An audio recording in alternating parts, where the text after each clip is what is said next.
Le vif du sujet, je tiens à rappeler à l'opinion nationale que par idéal politique, j'avais choisi de démissionner du PPRD et par conséquent de mon mandat de député national en 2006.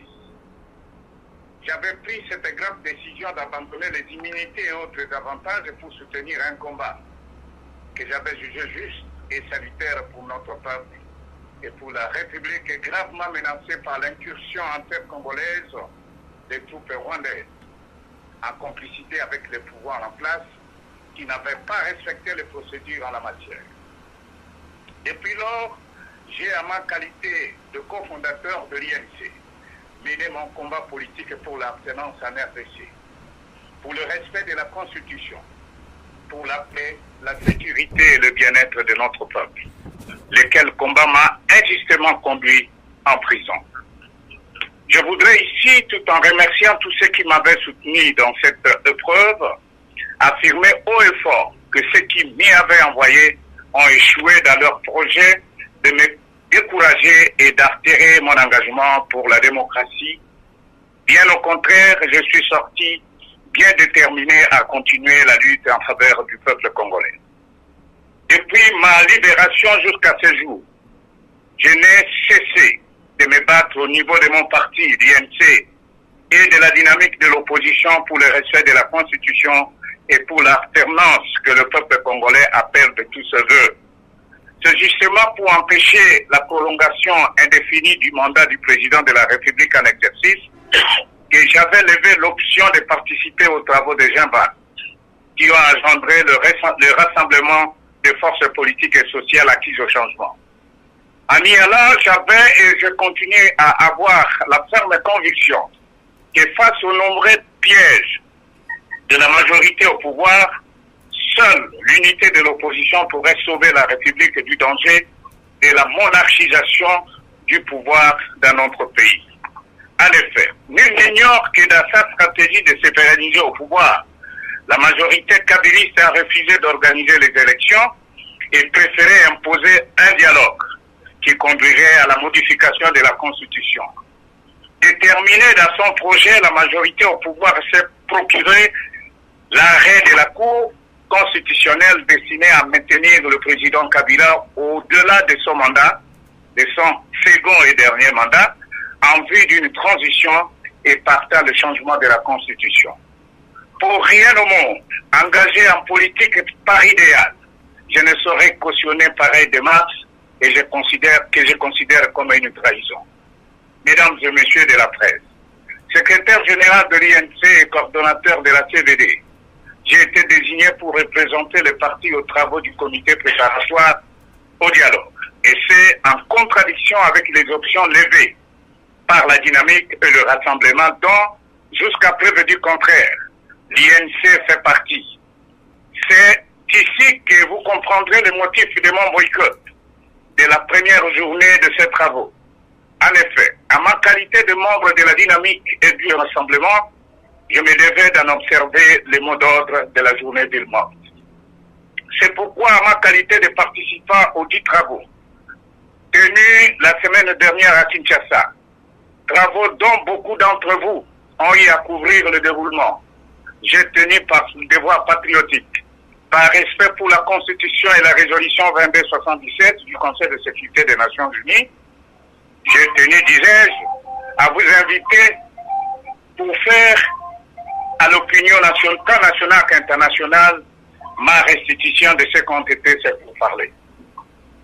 Ma démarche ce jour consiste à porter à la connaissance du public ce qui a été dénoncé dès le premier jour et qui s'apparente en rien d'autre qu'un complot contre la République. Une machination montée de toutes pièces pour anéantir les acquis de notre lutte et jeter dans les oubliettes l'histoire, la constitution de la RDC. Sans aller trop dans les détails, je m'en vais vous décrire ce qui s'est passé à l'hôtel Béatrice avant de vous donner ma conclusion. J'ai pris part aux travaux préparatoires du début à la fin et j'ai pu noter que nous étions en face de plusieurs pièges tendus par la majorité dans le but d'arracher désespérément une caution pour légitimer son coup d'État visant à égorger définitivement le pacte républicain rigoureusement arraché à Sam City. J'ai noté au début du début à la fin la persistance des questions taboues que personne n'a voulu soulever et pour lesquelles les négociateurs de la majorité, et pour lesquels les négociateurs de la majorité exerçaient une pression. Non, les délégués de la majorité exerçaient une pression sur les facilitateurs et certains délégués de l'opposition, comme de la société civile, du reste recrutés par les facilitateurs lui-même et sélectionnés à dessein. C'est le cas du principe d'abstenance clairement souligné dans le préambule de la Constitution, du sort de l'actuel président de la République dont le second et le dernier mandat échoua le 19 décembre 2016, et la question de préalable posée par le Rassemblement et qui ne semblait pas préoccuper personne.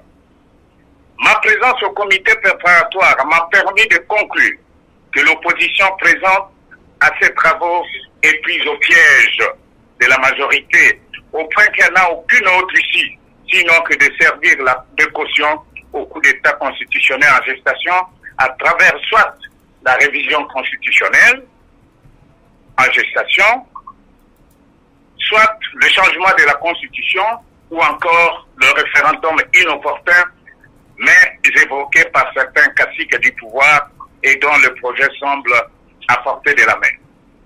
Choqué par cette ambiance de complicité et apparemment de félonie qui menace l'avenir de la nation, j'ai observé les mêmes appréhensions dans le chef de certains des participants avec lesquels j'ai eu à échanger quant à ceux.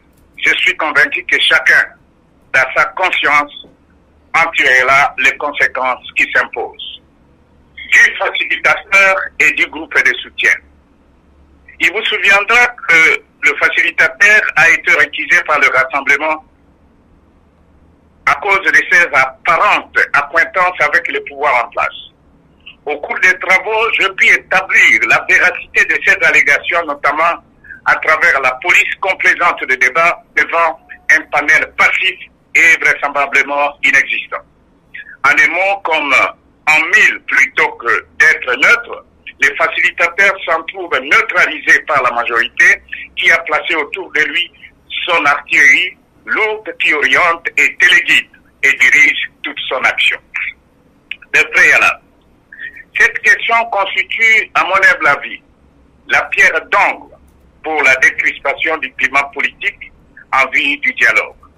À ce sujet, je n'ai pas noté dont le chef du gouvernement, c'est-à-dire de la majorité, comme dit facilitateur, une réelle volonté d'y accéder pour créer les conditions favorables à la tenue d'un dialogue véritablement inclusif et crédible.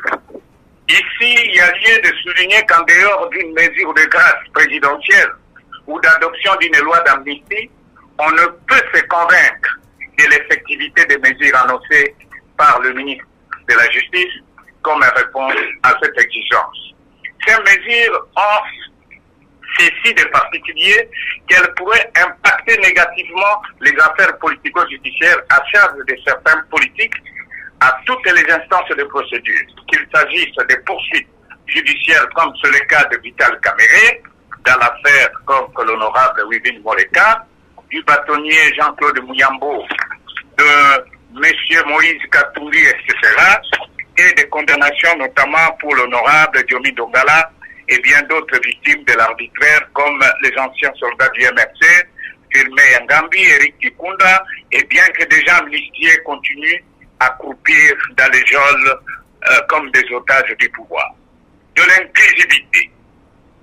La résolution 2277 a établi l'inclusivité comme un principe sacro-saint de la tenue du dialogue en RDC. À mon humble avis, on ne peut pas parler de l'inclusivité dans la présence on ne peut pas parler d'inclusivité sans la présence d'Etienne Tshisekedi, de Vital Kamere, de Jean-Pierre Bemba, de Moïse Katumbi et de Joseph Kabila lui-même. À ce stade, la présence de certains opposants obtenus par débauchage ne peut nullement être confondue à l'inclusivité. des participants de l'IDPS ou du MRC qui n'ont pas reçu mandat de leur parti politique en est la preuve. Elle trahit la mauvaise foi de la majorité, la partialité manifeste du facilitateur, de même qu'elle fonde la crainte que ces travaux se tiennent à l'absence des poids lourds de la politique congolaise. Ces travaux qui se tiennent à l'absence des poids lourds de la politique congolaise ressemblent bien à une machine qui finira par cracher. Dans ce contexte, la majorité aborde le dialogue avec une représentativité écrasante en termes du nombre de participants. On sait pourquoi. Comment expliquer qu'en dehors de ses propres délégués, elle bénéficie en plus du quota prétendument réservé aux facilitateurs, noté 25 délégués, en effet, en quelle qualité? Il en est de même du bénéfice que la majorité tire des participants débauchés au niveau de l'opposition et de la société civile. C'est clair, le quota de la majorité est encore gonflé par les délégués de sa propre opposition qui siègent au gouvernement en violation de la loi portant statut de l'opposition. Dans ces conditions, il va sans dire que le rapport de force est décidément en faveur du pouvoir en place. Le fait que le facilitateur, obéissant à une injonction de la majorité, ait opté pour la cité de l'OIA, en réalité, un camp militaire comme site de ces travaux du dialogue est significatif de tout ce qui précède. Je crois qu'il y a, excusez-moi, je crois qu'il y a un problème de texte. Excusez-moi, hein. Ainsi, placés sous la surveillance de la garde républicaine, les délégués au dialogue seront obligés de travailler sans indépendance ni liberté. Mesdames et messieurs, j'ai voulu, par ma démarche, alerter notre peuple sur le danger qui guette la nation. J'ai tenu à interpeller le président de la République, garant de la Constitution, pour qu'il en garantisse le strict respect en aidant le pays à vivre sa première passation civilisée du pouvoir. Il aura prêché par l'exemple. J'ai tenu également à sensibiliser le leadership de l'INC, mon parti, sur la dérive que constitue son orientation actuelle et qui semble être contraire aux attentes de notre peuple. J'en appelle au sursaut patriotique de la classe politique et de tous les hommes de bonne volonté pour épargner notre peuple des affres de l'incertitude vers laquelle nous conduit le pouvoir en place. Enfin, je demande à la communauté internationale d'être attentive à la question de préalable et de la neutralité de la facilitation sans quoi son œuvre actuelle risque d'être vaine. Je souhaite vivement que la communauté internationale ne soit pas ce médecin qui court aux cheveux d'un malade déjà mort alors qu'il pouvait le sauver s'il était intervenu à temps. En considération de ce qui précède, j'ai décidé ce jour de renoncer à ma participation aux travaux du dialogue, annoncé le 1er septembre prochain. Et pour en tirer toutes les conséquences, je démissionne de mes fonctions de secrétaire général de l'Union pour la nation congolaise. Ceci pour ne pas gêner le président national de l'INC, honorable Vital Kamerhe, dans cette démarche politique périlleuse pour la nation et que je désapprouve totalement. Voilà, mesdames et messieurs, l'essence de mon communiqué, je voudrais vous présenter ma note de démission déjà déposée et réceptionnée qui est ici. Voilà. J'ai déjà démissionné, donc je ne fais plus partie de la direction politique